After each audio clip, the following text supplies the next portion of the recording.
This is KGW News at 5. Hello, friends. Welcome to KGW News at 5 o'clock. 1 week from tonight, roughly 170,000 people in Oregon aged 80 and above will be eligible for a COVID vaccine shot. But how will they sign up? And how will they physically get to the shot clinic? Pat Doris went looking for those answers. In the greater Portland area, the Oregon Convention Center is the primary location to get the COVID vaccine.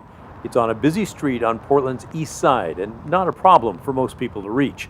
But for those in their golden years, things that were simple can be a bit more tricky and life a bit more of an adventure.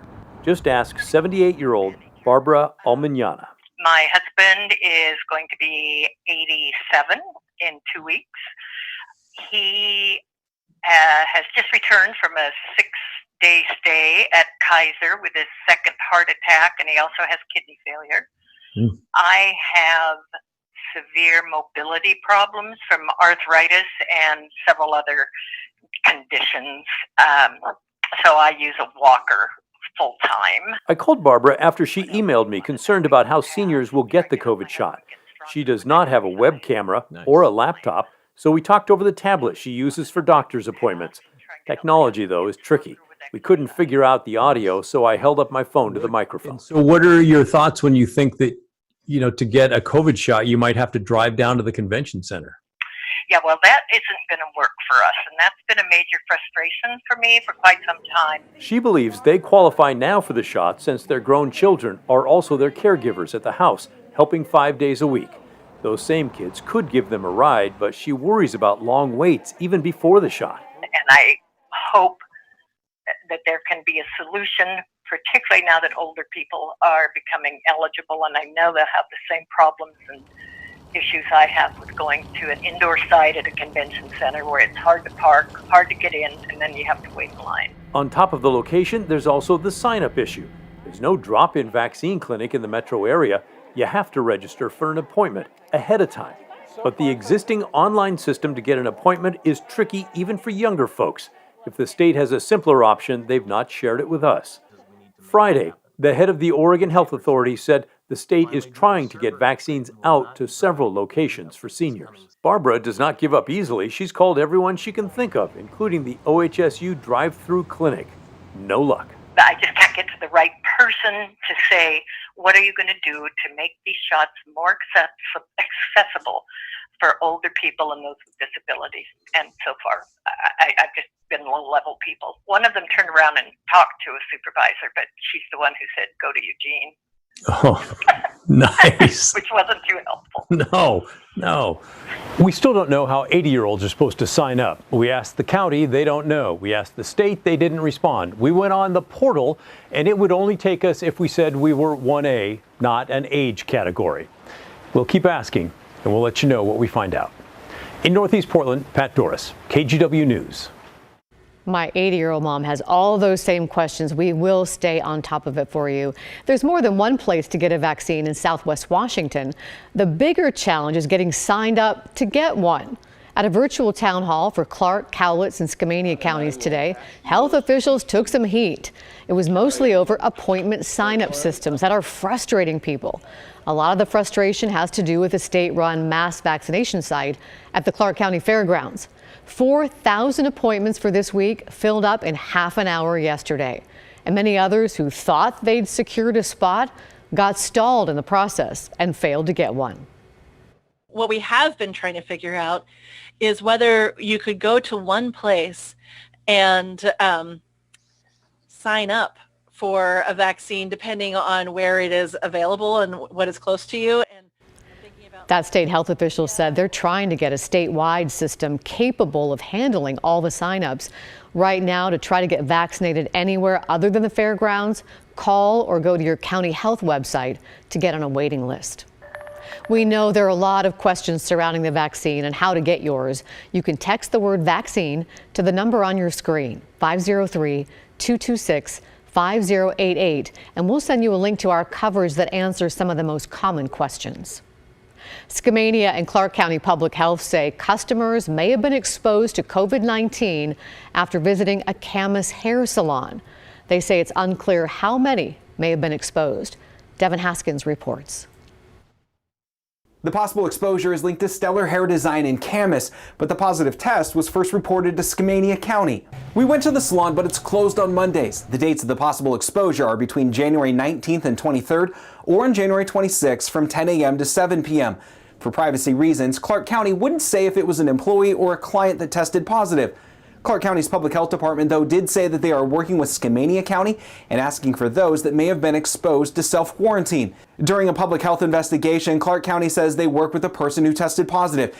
They ask them questions like possible exposure dates and who they may have been in contact with. In Washington, businesses are encouraged to keep records of customers, but not required. So far, Clark County Public Health says they have been unable to identify and notify anyone who may have been exposed. And that's why you're hearing about this possible exposure site. In this specific case, we weren't able to determine close contacts, but we knew that some sort of exposure occurred. So we felt that because we knew that it happened and we weren't able to determine, who those close contacts may have been, we decided to make a public statement. The health department's asking for anyone who visited the salon during those days to quarantine for 14 days from their most recent visit. In Vancouver, I'm Devin Haskins, KGW News. As teacher vaccinations continue, the Portland Public School District is preparing to bring more students back into classrooms. Limited in-person instruction started first at Madison High School last week. By next Monday, 19 schools will be open for limited in-person instruction. PPS hopes to expand that to 45 schools by February 22nd. By March 1st, the goal is to have all schools open. This week, the district plans to send families a form that will allow them to choose whether they'd like their child to stay with distance learning or move to a hybrid model. By the time the fourth quarter starts on April 1st, the district hopes to have all students in some form of hybrid learning. Negotiations have begun for a new coronavirus relief bill. Today, President Biden met with 10 Republican senators to talk about their stripped-down counterproposal to his $1.9 trillion plan. Their $600 billion proposal offers the same money for vaccinations as President Biden's plan, but it reduces stimulus checks and targets them to lower-income Americans. The GOP plan also strips down funding for reopening schools by nearly 90%. With former President Trump's impeachment trial scheduled to start next week, some lawmakers worry time's running out to reach a bipartisan deal. Adding to the time crunch, COVID relief from the last package expires at the end of this month for things like unemployment benefits and food assistance. We're learning 1.6 million Washingtonians who filed for state unemployment last year may have had their personal information compromised. The Washington State Auditor's Office says a third-party service provider that it uses was breached on Christmas Day. Anyone who filed unemployment claims from January 1st to December 10th of last year may have had their Social Security number, driver's license, and bank information compromised. The state auditor's office will contact you if you are affected. You have a chance this month to weigh in on plans to replace the Interstate Bridge. The project to replace the aging bridge is now in year 2. Chris McGinnis is here with more on this month's Show and Tell. Tolling on the Interstate Bridge. That got your attention, no? It's a possibility, and planners want your thoughts on that and other ideas. Over the next several weeks, everyone will have the chance to see how the planning is coming along through a series of virtual open houses, briefings, live question and answer sessions, and public surveys. And yes, tolling a new bridge is very much a part of that discussion. It's going to be a controversial question, but it is a necessary item that we have to come to grips with if we're going to have this bridge be built. Program Director Greg Johnson gave us an idea of other topics up for public input, including the design of new interchanges, light rail, access for cyclists and pedestrians. All of those things are going to have a deep dive where folks are going to be able to weigh in and talk about their opinions on. In late December, the program asked for anyone interested to apply to sit on one of its 3 advisory boards. They got 550 applicants. So we want to get a broad net and a lot of people interacting. We screened it down in a blind screening. And these are folks who live both on the Washington and on the Oregon side of the river and are interested in helping. But it's not just numbers that matter.